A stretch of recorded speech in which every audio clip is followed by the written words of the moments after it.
chairs. I know. Sit down and relax. Can everybody see us? Feel like I'm sinking right down the wall here. Yeah, we just need a few more like cocktails and things, and we can start in that flow right here by ourselves. Wasn't that part of the deal? We're working on that part. Charlie, this is fun to have somebody that they know so well. And this makes it a lot easier than so you can go on that. Yeah, well, thanks for having me. I just want to tell everybody thanks very much for coming. Thanks for supporting the show. Thanks for supporting Michael, the vendors. The vendors that I spoke to, as Michael said, they really had a great show for a first time. I mean, in essence, I think you had a warm-up last year. Worked with Jeff Saunders, and this year, I think you kicked it out of the park, my friend. I think everybody had a great time. It's really, really nice to see Vancouver finally, as a production center city, being recognized by having an event of this caliber here for makeup artists. I think it's terrific. Thank you, Jeff.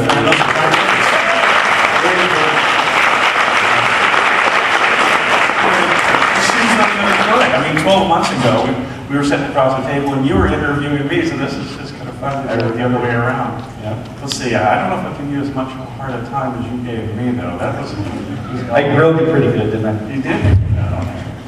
Let's do this. I mean, you and I are, push that in just a little higher so it doesn't hit on your collar.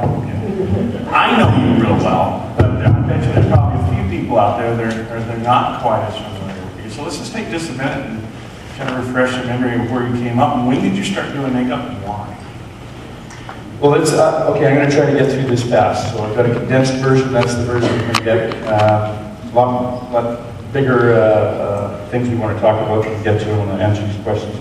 I was really fortunate. I think a lot of us, creative people in general, many of us don't really know the niche that we're going to try to get into when we start out as certainly as young adults. Then actually trying to identify a career for ourselves, a way to make a living and support ourselves as we go ahead in our lives. I was one of those kids that just never had too much of a doubt as to what I was going to do. Now, you can call me a geek. That's a label I wear quite comfortably. But I started out age 6. Somebody gave me a hand puppet for a birthday present. I'm an only child. Put 2 and 2 together. Did you ever see magic? So I started playing with puppets, and I thought they were really fascinating. I also thought the idea of the written word was really, really important. I recognized at a very young age that reading was important. My father was a war veteran and used to drive. He actually was a tank driver in the Second World War, and during the expansion of many of the cities in North America. When I was growing up in the 60s, of course it was just immediately, it was part of the baby boom generation. The branch libraries in many suburbs hadn't been built yet. So they had bookmobiles. Now I don't know if some of you might remember bookmobiles, but the idea was it was a converted bus that was full of books and would show up on a street corner in your neighborhood at a certain time every second Tuesday, and that was your library. You'd go and sign up books and browse the shelves, basically, that were always changing. Well, I used to go out on runs with my father while he was the bookmobile driver / librarian, and I had nothing to keep me company. My mother worked in the evening because she was a bookkeeper, taking as many jobs as she could get at that time, and I was fortunate enough to just be immersed in books. So for years, my early development, I think it was driven by books, and for some reason I was drawn to plays, performance stuff, visual art, puppetry, magic, all of those things. And there's, it's interesting, there's a common thread. I know a lot of makeup artists who used to perform as young people, whether it was magic or puppetry or that kind of thing. And a lot of these things tie together. And I found out very early, once I got that little hand puppet, and I started building puppet stages out of first it started with cardboard boxes, then you get the picture. And I started doing performances in my basement. You can't do anything as an artist and be successful without, of course, recognizing the parallel to that, which is commerce. You have to be able to sell your painting. You have to be able to market your services somehow. So very quickly I figured out, well, this is fun, but if I'm going to buy more fabric to make more puppets, or I'm going to build more stages and all these kinds of things, I'm going to have to make some money. So I used to charge the kids 10 cents to come and see my shows. And I'd sell bags of popcorn, and I put, signs up on all the neighborhood light posts, and I had a full basement of kids wanting to come and see my puppet shows. So that's where it started. It started there, and then I did magic, and oddly enough, I thought for sure I was going to stay as a makeup artist, or sorry, as a puppeteer. I went to New York and I studied with Jim Henson when I was 13 years old. That was another start to my career. I was exposed to wonderful people like Frank Oz. Many of you know who Frank Oz is. He went on, of course, to become a really well-recognized director.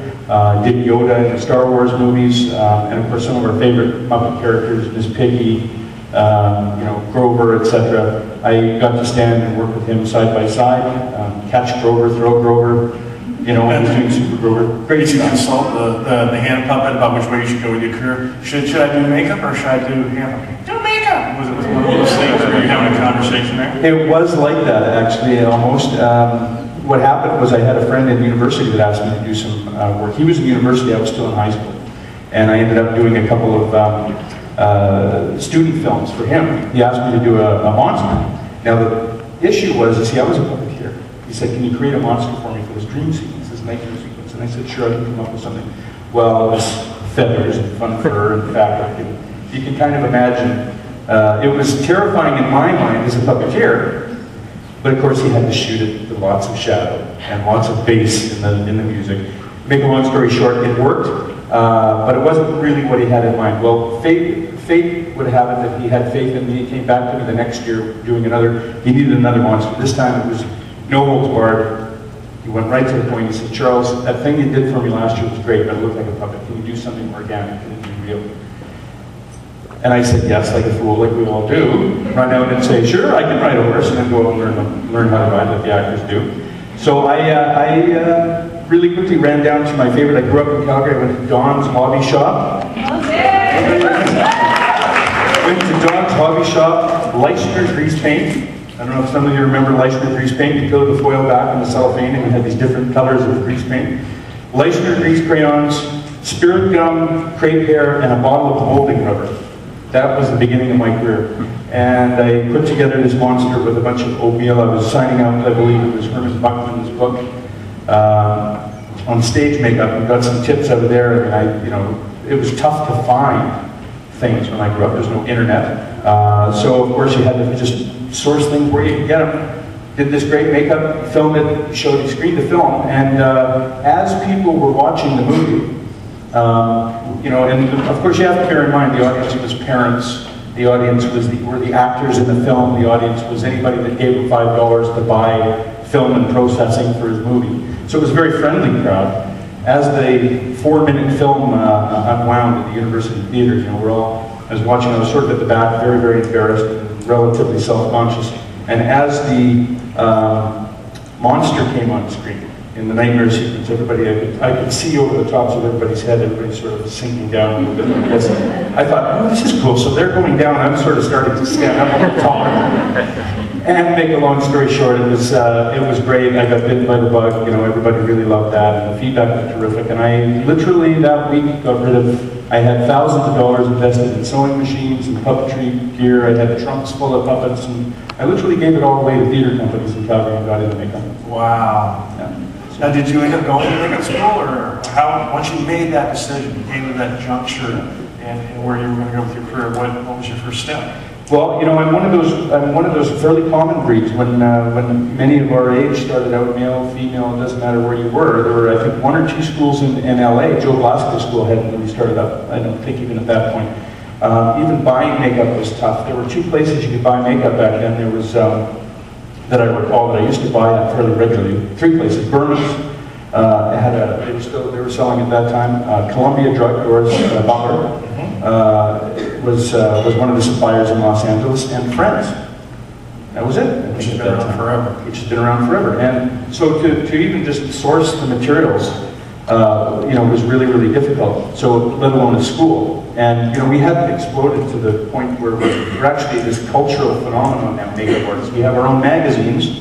We have, makeup artists, some of that on DVD, reverse side DVDs, and all these different things. So we've become we're an animal now that has matured, and that wasn't in place then. We were very much in the shadows. We didn't You know, we didn't take center stage, there was no Oscar, none of that. So it was tough. There was no, to answer the question quickly, see, those of you that are here that know me, and I think there's a few of you, if you ask a question that should have an answer that's that long, you get an answer that's